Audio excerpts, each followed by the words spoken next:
Hello friends, क्या हालचाल। Welcome our YouTube channel the sparkle GS classes में। Friends, आज हम बात करने वाले हैं यूएनओ के बारे में। यानी कि फ्रेंड्स, आज का हमारा टॉपिक रहेगा यूएनओ। फ्रेंड्स, वीडियो देखने से पहले हमारे चैनल को सब्सक्राइब कर दें, वीडियो को लाइक कर दें। फ्रेंड्स, तो चलते हैं, अपना टॉपिक शुरू करते हैं। आज का हमारा टॉपिक है यूएनओ, यानी कि आज हम यूएनओ के बारे में चर्चा करने वाले हैं। जैसा कि हम सभी लोगों को पता है गाइस कि सन 1914 से लेकर 1918 तक प्रथम विश्व युद्ध हुआ, जिसमें दुनिया ने भयंकर त्रासदी का सामना किया था। और ये जो है सन 1919 में जा कर के वर्साई की संधि के अकॉर्डिंग समाप्त होता है, जो कि तत्कालीन USO president mister Woodrow Wilson के नेतृत्व में हुई थी। एक्चुअली दोस्त, होता क्या है कि जब इस तरह की त्रासदी हुई तो वुडरो विल्सन ने ये सोचा क्यों ना हम एक ऐसे संगठन का निर्माण कर दें जो कि भविष्य में होने वाले ऐसे किसी भी त्रासदी का मुख्यतः पुरजोर विरोध करे और तमाम देशों में आपसी नेतृत्व की भावना को विकसित करे। तो इसलिए उस दौरान एक संगठन की स्थापना कर दी गई थी, जिसको हम लीग ऑफ नेशन कहते हैं, जिसको हम लीग ऑफ नेशन कहते हैं। दोस्तों, इसका ये काम था कि ये तमाम दुनिया के बड़े राष्ट्रों में समन्वय स्थापित करे और होने वाले इस तरह के युद्धों का विरोध करे, यानी कि तमाम देशों के बीच में आपस में समन्वय स्थापित करे और सामाजिक सांस्कृतिक मूल्यों की संवेदनाओं को समझे। लेकिन यहीं पर जब ये संगठन का निर्माण हो जाता है फ्रेंड्स, तो उस दौरान जो ताकतवर कंट्रीज थी उनका इस संगठन में डोमिनेंस हो जाता है और वो अपनी मनमानी करने लगती हैं। यानी कि वहाँ पर इन कंट्रीज़ में मैं की भावना उत्पन्न हो जाती है, जो कि इस संगठन के लिए नासूर बन जाती है और ये संगठन अपने कार्य में पूरी तरह से फेल हो जाता है, फेल मार जाता है।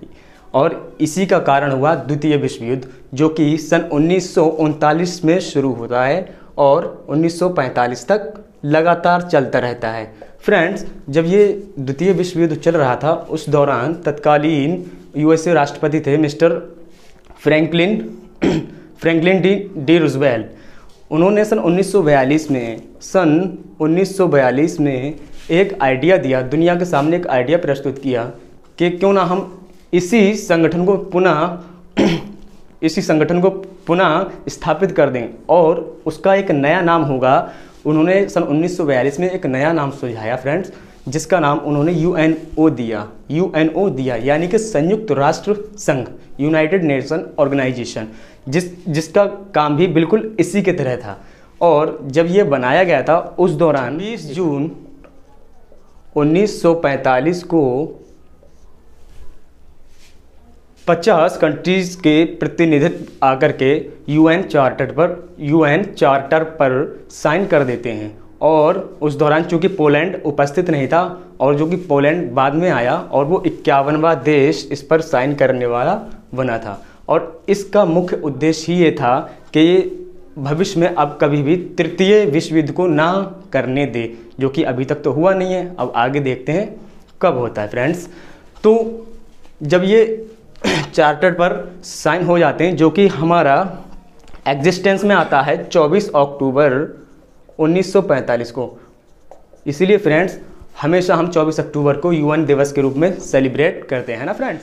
तो फ्रेंड्स, अब हम समझते हैं यूएनओ के अंग के बारे में, यानी कि यूएनओ के कितने अंग हैं। फ्रेंड्स, यूएनओ के मुख्यतः 6 अंग हैं, जिनमें से पहला अंग है महासभा, जिसको दुनिया की लघु संसद के रूप में भी जाना जाता है, जहां पर दुनिया के 193 देशों के प्रतिनिधित्व बैठते हैं।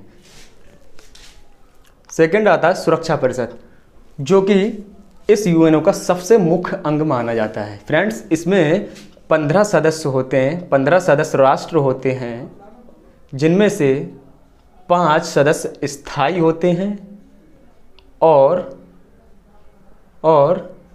10 सदस्य अस्थायी रूप में कार्य करते हैं। फ्रेंड्स, ये तो आजीवन के लिए हैं, बट ये जो 10 अस्थायी सदस्य होते हैं इनका कार्यकाल 2 वर्ष का होता है। कितने वर्ष का होता है? 2 वर्ष का होता है। फ्रेंड्स, ये जो 5 सदस्य हैं, इनमें जो मुख्यतः जो देश हैं वो फर्स्ट जो है वो यूएसए हो जाता है आपका, सेकंड यूनाइटेड किंगडम हो जाता है, थर्ड फ्रांस हो जाता है आपका, फोर्थ रशिया हो जाता है, एंड फिफ्थ जो है वो आपका चाइना हो जाता है।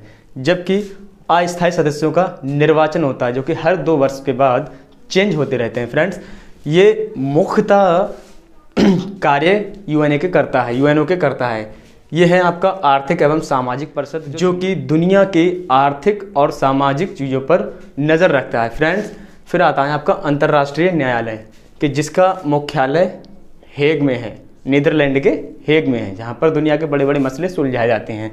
एंड फ्रेंड्स, ये आता है न्यास परिषद, क्योंकि फ्रेंड्स सभी संगठनों को या जैसे कि एक घर को चलाने के लिए पैसे की ज़रूरत होती है फ्रेंड्स, इसी तरह से एक संघ को चलाने के लिए भी पैसे की ज़रूरत होती है। इसीलिए इस यूएनओ को चलाने के लिए भी पैसे की ज़रूरत होगी, बिल्कुल वैसे ही इसलिए इस न्यास परिषद का गठन किया गया, जिसमें सभी जो उन कंट्रीज़ होती हैं वो अपना अपना पार्ट शेयर करती हैं। इंडिया का इसमें लगभग पार्ट 1% है, 1% इसका धन इंडिया उपलब्ध कराता है, जो कि बहुत ही कम है।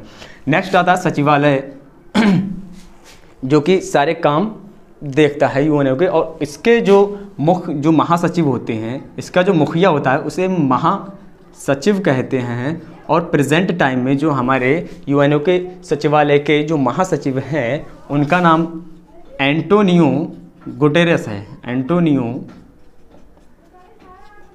गुटेरेस है जो कि पुर्तगाल के हैं। तो फ्रेंड्स, ये जो 6 पार्ट हैं ये यूएनओ के हैं। अगर हम इस यूएनओ के लैंग्वेज की बात करें कि इसमें कौन कौन सी लैंग्वेज आती, कौन कौन सी लैंग्वेज का प्रचलन है, तो मुख्यतः इसमें 5 भाषाएं दर्ज हैं, यानी कि इनमें 5 भाषाओं को मान्यता प्राप्त है, जिनमें पहली इंग्लिश हो जाती है, सेकंड रशियन हो जाती है, चाइनीज़ हो जाती है, अरेबिक हो जाती है और फ्रेंच हो जाती है। 5 भाषाओं को मान्यता प्राप्त है। और अगर हम इनके कार्यकारी भाषाओं के बारे में जानें, यानी कि इनमें जो वर्क होता है वो किस लैंग्वेज में होता है, तो वो मुख्यतः 2 ही लैंग्वेज हैं, फर्स्ट इंग्लिश और सेकंड फ्रेंच।